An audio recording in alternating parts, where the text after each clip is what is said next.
Oh, they come unstuck, lady, running down to the riptide, taken away to the dark side. I wanna be your left-hand man. I love you when you sing that song, and I got 'em up in my room, 'cause you're gonna sing the words wrong. Dime si vienes a mi cama, la fama, se la pasan riéndose que soy mala.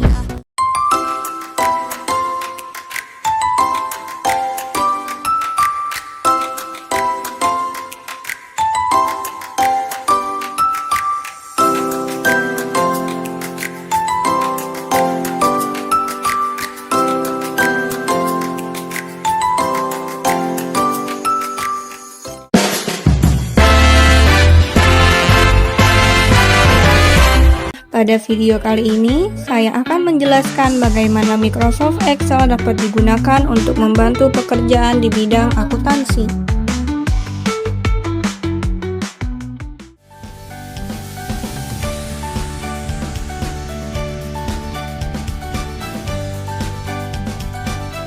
Microsoft Excel merupakan salah satu aplikasi yang paling sering digunakan oleh seorang akuntan karena mampu mengolah data secara cepat, akurat, dan efisien. Dengan berbagai rumus dan fitur yang tersedia, proses pencatatan hingga penyusunan laporan keuangan menjadi lebih mudah. Sekarang kita memasuki yaitu informasi umum. Di sini ada legalitas usaha, alamat perusahaan, brand, perizinan, bidang usaha, susunan pemegang saham, susunan komisaris dan direksi. Lalu ada kebijakan akuntansi perusahaan, ada dasar penyusunan laporan keuangan, periode akuntansi, pencatatan akuntansi, persediaan, pengakuan penghasilan, aktiva tetap dan penyusutan.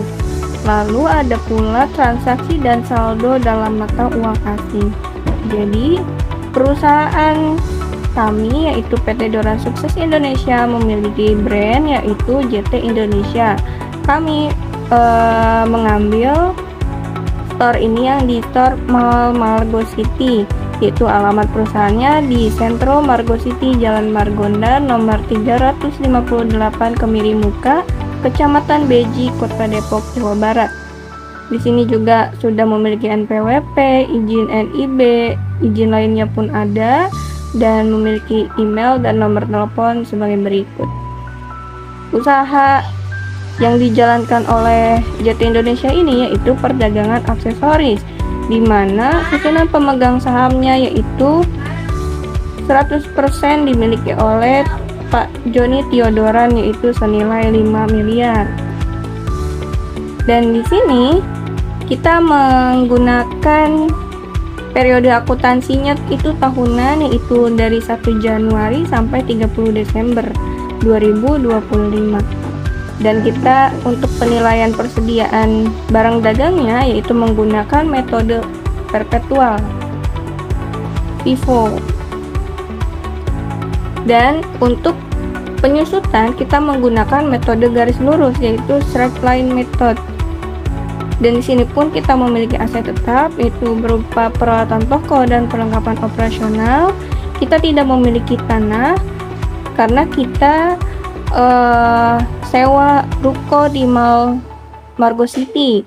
Kita juga tidak memiliki kendaraan operasional. Jadi ketika untuk mengantar barang kita menggunakan jasa ekspedisi atau kurir. Lalu kita memiliki peralatan usaha yaitu komputer kasir, printer, struk, rak display, etalase produk, CCTV, meja kasir, kursi kerja, dan mesin EDC.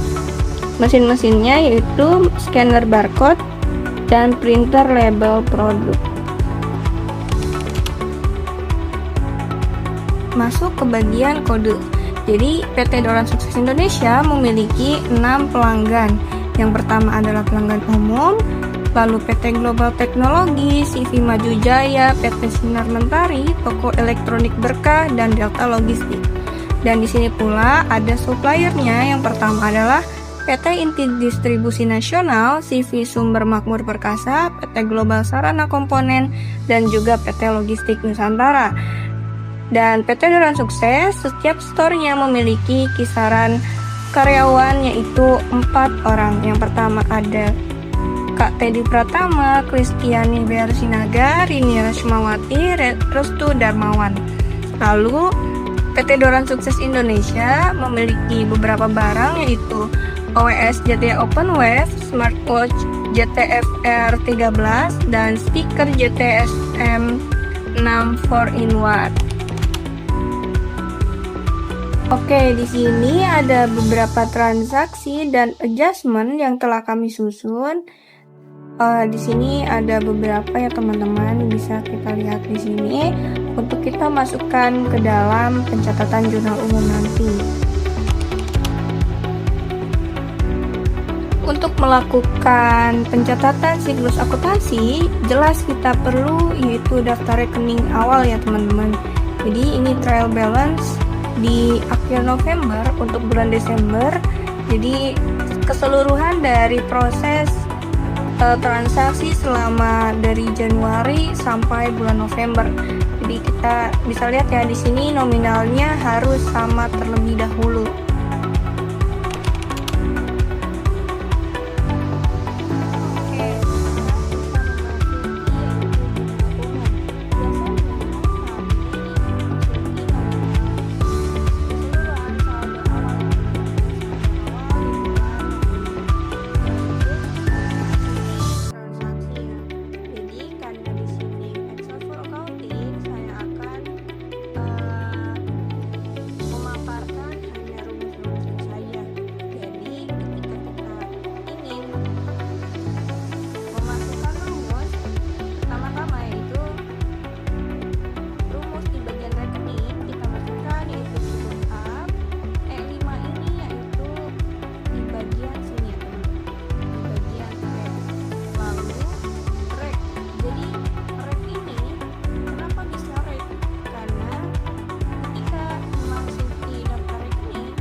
Tutup dan kita menamakan.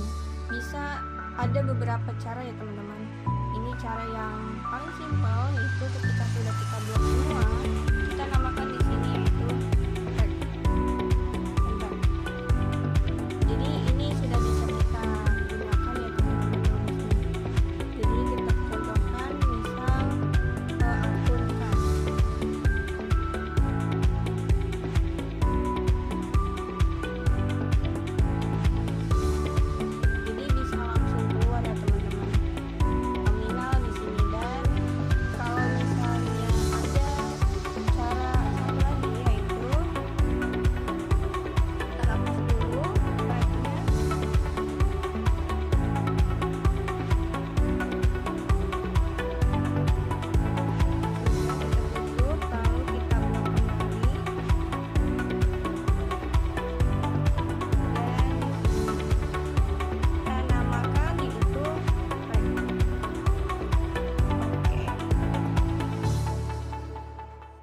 Sudah kita rubah, dia tetap bisa ya teman-teman.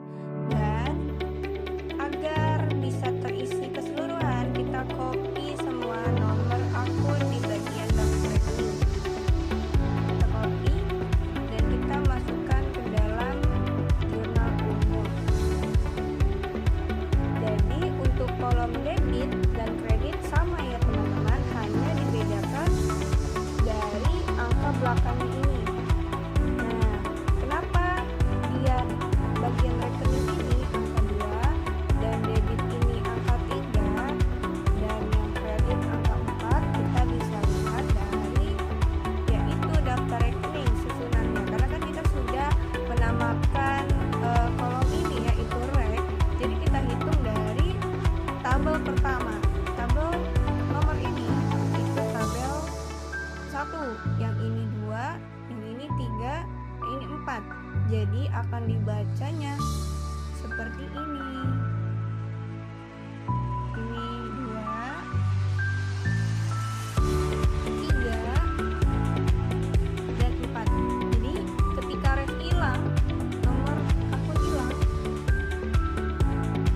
tidak akan bisa membacanya. Jadi kita perlu mengisi ref terlebih dahulu agar nama dan nominal ini keluar ya teman-teman. Dan begitu pun sama berlaku kepada penjurnalan di sini ya teman-teman. Kita hanya perlu mengisi nominal transaksi dan juga nomor akun. Jadi nanti akun-akun di sini akan keluar dengan sendirinya teman-teman. Kita transaksi satu dan kalau misalnya kita isi lagi, dia akan keluar. Dan pastikan setelah mencatat keseluruhan transaksi, kita harus memastikan kembali bahwa nominal di sini sudah tidak ada yang MA kembali. Oke. Karena dia tidak akan mendetek jumlahnya dari mana. Setelah semua sudah dicek, kita pastikan nominal jumlah di sini sudah balance.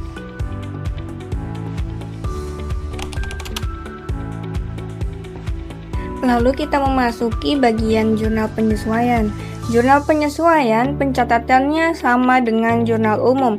Jadi kita tidak terlalu perlu menggunakan rumus yang terlalu rumit. Kita hanya perlu memasukkan nomor akun dan nominal. Nah, untuk rumus kita sama menggunakan rumus yang ada di jurnal umum, yaitu F5 nomor akun dan rek yang sudah kita namakan tadi, dan kolom 2 di bagian daftar rekening. Kita tetap menggunakan rumus VLOOKUP ya teman-teman. Jadi tidak ada yang terlalu rumit di bagian rumus jurnal penyesuaian ini. Selanjutnya, neraca lajur PT Doran Sukses Indonesia periode 31 Desember 2025. Neraca saldo berikut berasal dari buku besar masing-masing akun untuk periode tersebut. Kemudian, jurnal penyesuaian, angka di kolom ini berasal dari jurnal penyesuaian yang dibuat akhir periode untuk mengoreksi akun-akun yang belum mencerminkan kondisi sebenarnya. Kemudian, neraca saldo disesuaikan berasal dari penjumlahan atau pengurangan antara kolom neraca saldo dan jurnal penyesuaian.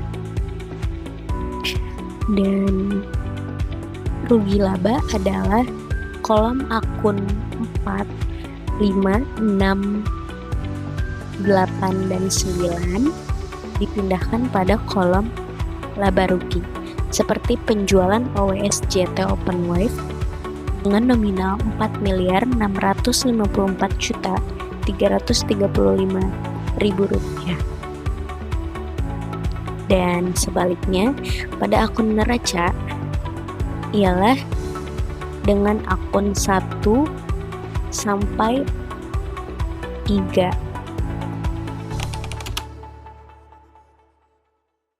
Laporan rugi laba PT Doran Sukses Indonesia untuk periode 1 tahun yang berakhir pada tanggal 31 Desember 2025. Kita lihat dari sisi pendapatan sepanjang tahun 2025, perusahaan berhasil mengumpulkan penjualan bersih sebesar Rp8.837.937.500.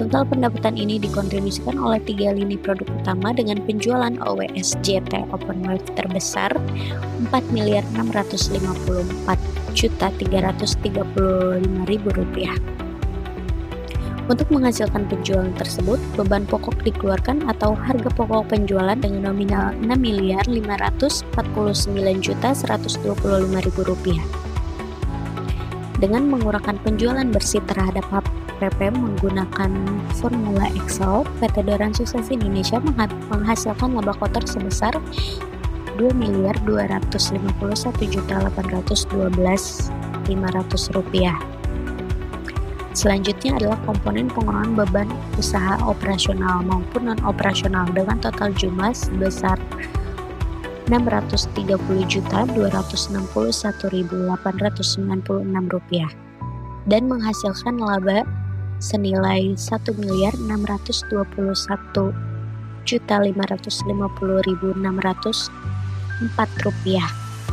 Perusahaan mendapatkan tambahan pendapatan non-operasional dari jasa giro sebesar Rp2.500.000 dan hasil akhir laba usaha bersih PT Doran Sukses Indonesia adalah sebesar Rp1.620.050.604. Selanjutnya laporan neraca. Di sisi aktiva, total kekayaan perusahaan tercatat sebesar Rp6.943.233.654 dengan harta lancar sebesar Rp6.926.233.654 dan harta jumlah bersih tetap 16 juta.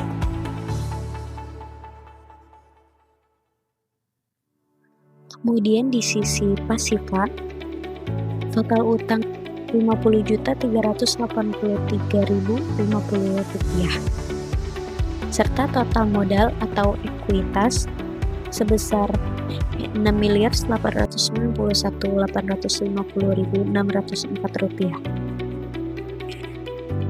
Kemudian dengan jumlah utang plus modal Rp6.422.233.654. Perusahaan mencatat penerimaan kas sebesar Rp145.761.260 yang bersumber dari penjualan tunai dan penerimaan piutang.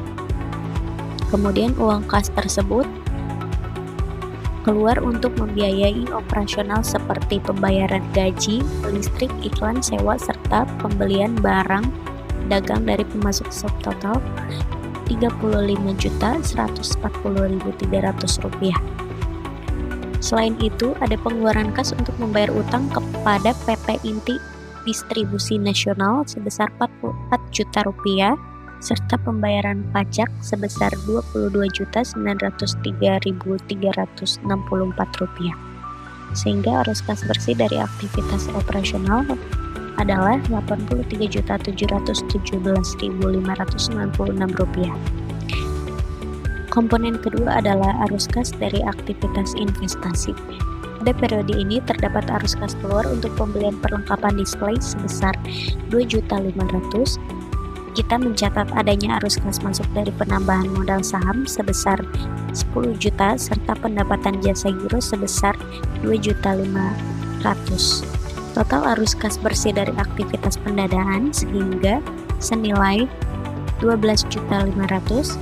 Jika kita akumulasikan dari ketiga di atas, perusahaan berhasil mencapai Rp97.711.596 dengan ditambah saldo awal kas sebesar Rp6.491.138.000, maka saldo akhir kas dan setara kas PT Doran Sukses Indonesia terkumpul sebesar Rp6.584.855.596.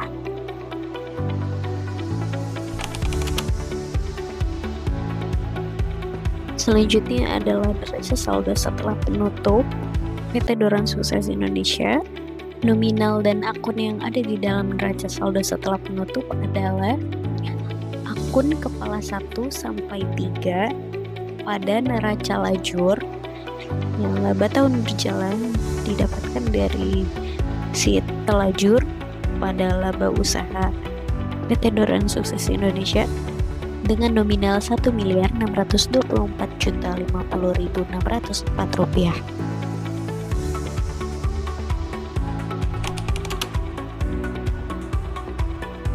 Selanjutnya rasio keuangan yang di sini ada sektor profitabilitas yaitu ROE dan ROI. Nilai imbalan saham atau ROE tercatat sebesar 23%. Kemudian imbal investasi atau ROI sebesar 23,39%. Keduanya mendapatkan skor maksimal yaitu 20 dan 15 poin, menunjukkan tingkat pengembalian keuntungan yang sangat tinggi.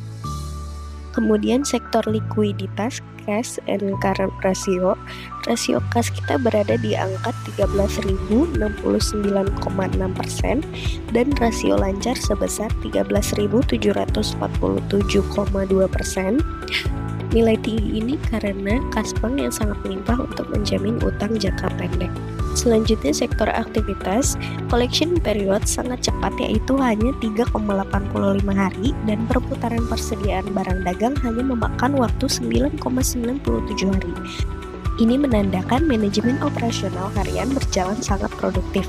Selanjutnya sektor solvabilitas, rasio modal sendiri terhadap total aktiva mencapai 99,27% dengan perolehan skor 6,50. Secara akumulasi, total skor yang diperoleh dari aspek keuangan ini adalah 66,50 dari bobot maksimal sebesar 70. Jika kita konversikan ke dalam presentasi tingkat kesehatan aspek keuangan, PT Doran Sukses Indonesia meraih angka 95%. Berdasarkan pasal 3 KEP 100 MBU 2002, hasil akhir ini menempatkan perusahaan ke dalam kategori AA dengan predikat sehat. Hal ini membuktikan bahwa manajemen keuangan perusahaan dikelola secara sangat prima, aman, dan menguntungkan.